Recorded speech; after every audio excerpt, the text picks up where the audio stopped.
So in puerperium, we were talking about ovulation and return of menstruation. So if the patient is not breastfeeding, she may start menstruating by 6 weeks, as early as 6 weeks, or up to 12 weeks is seen if the patient is not breastfeeding, and ovulation may occur if she is not breastfeeding as soon as 4 weeks also. So I was talking to you about the LAM method, that is lactational amenorrhea method. When the patient is lactating and there is amenorrhea, she is in the initial 6 months, she is exclusively breastfeeding and she is not menstruating, so there are good chances that she will not conceive. But if either of the criteria is not fulfilled, she need to use some other contraceptive. Now talking about the various physiological changes, various clinical changes which we can see. Okay, the pulse rate, there is ideally a little tachycardia during delivery and post delivery, but it settles, it comes to normal after, by second day it comes to normal.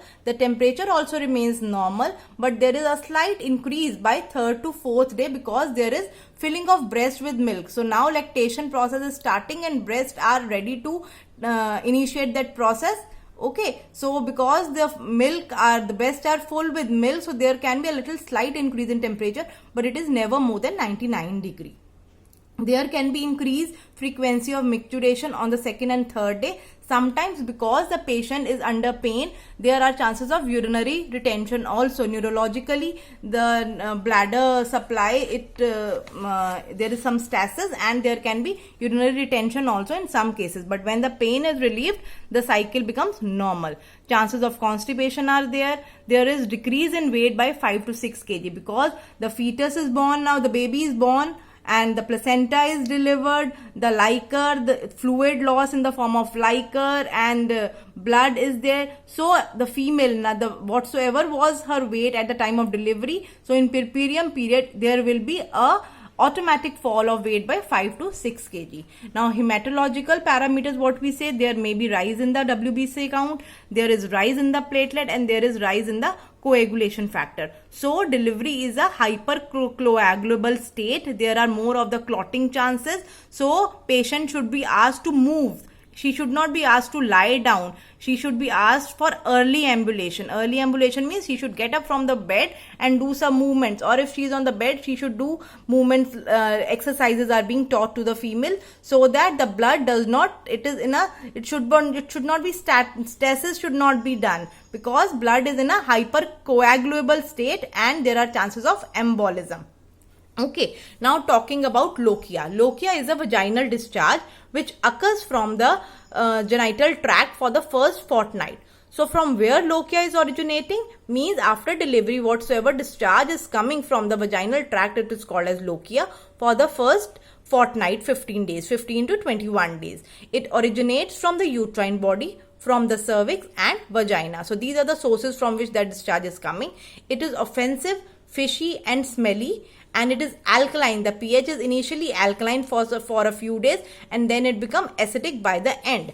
Now lochia has been named depending upon the color. So for initial 1 to 4 days it is called as rubra because it is more red in color. After that, from 5 to 9 days it is called as lochia serosa, and from 10 to 15 days it is called as lochia alba. So these names rubra, serosa and alba are given depending upon the color of the lochia, the discharge. So initially blood is an important component of the discharge. For initially 1 to 4 days, blood, fetal membranes, decidua, meconium, lanigo and vernix. These are the coverings covering the fetus. Meconium is the stool which it passes. Decidua is the inner layer of the uterus, fetal membranes. So these things are shed keep on shedding because there are few bits which are still there and they keep on shedding for first few days, and blood is an important component of that. Therefore it is red. The discharge is red in color and so called rubra. Now after that we have got lochia serosa. So after that the red components start decreasing. Now after the discharge is less red. It is more of pink or pale brownish or yellowish, and it lasts for 5 to 9 days. And what are the components now? Now the RBCs has reduced in serosa. There are mole of leukocytes, some wound exudates, some mucus from the cervix, few microorganisms which are non-infective. They are anaerobic streptococci and staphylococci. Okay, so they are normal colonizing that area. So these are the components of lochia serosa, and it is pale pinkish yellowish, more of a pinkish from red. Now it has become pinkish, and now after after first 10 days have passed, from 10 to 15 days, it is lochia alba, which lasts from 10 to 15 days, and now it is pale white.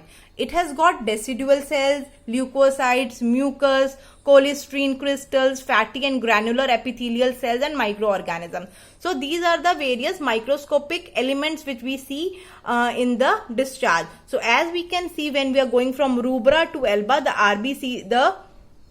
RBCs are basically, they are reducing, and more of leukocytes and other microorganism and fatty cells are taking the place. Now the discharge, the amount of discharge is about 250 ml for the first 5 to 6 days, and it may last up to 3 weeks, as I told you. Initially it lasts, means maximum, and on an average we see it lasts for fortnight, but it may take 3 weeks. Up to 3 weeks we consider it to be normal. Many patients says that they are having, like I told you, the red discharge, that is a rubra. It is mainly for first to 4 days, but many patients says that they are getting more of the reddish discharges coming. So this can be a possibility that there was late ambulation. They got up from the bed late. Earlier they were resting, or they were lying, or because of pain they could not get up, and they got up on the 5th or 6th day. So definitely whatsoever will be accumulated, it will come now more afterwards. So she may have red discharge for a little longer duration.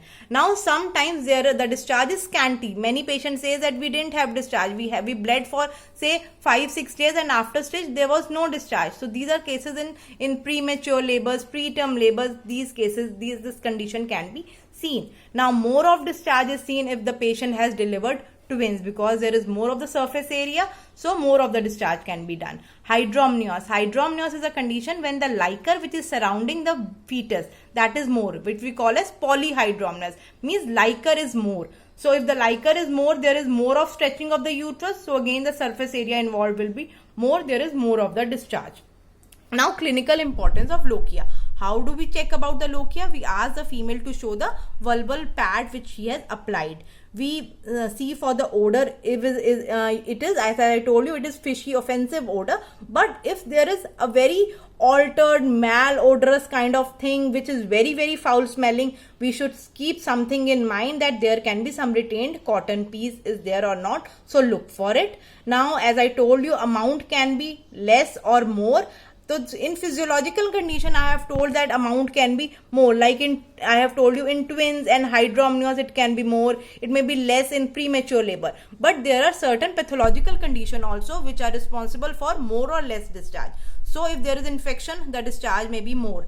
In infection, especially in cases of lochiometra, what is lochiometra? That cervix is closed. Cervix is closed, and whatsoever discharge is there, it is accumulated in the uterus. Say suppose if I say that cervix here is closed and the discharge is over here, so it is not going to come out. So clinically we are not able to see any discharge. It is accumulating in the uterus. So that is called as lochiometra. So when the lochia is not able to come, there is cervical stenosis. It is not allowing the lochia to come out, and it is accumulating in the uterus. That is called as lochiometra. Now color.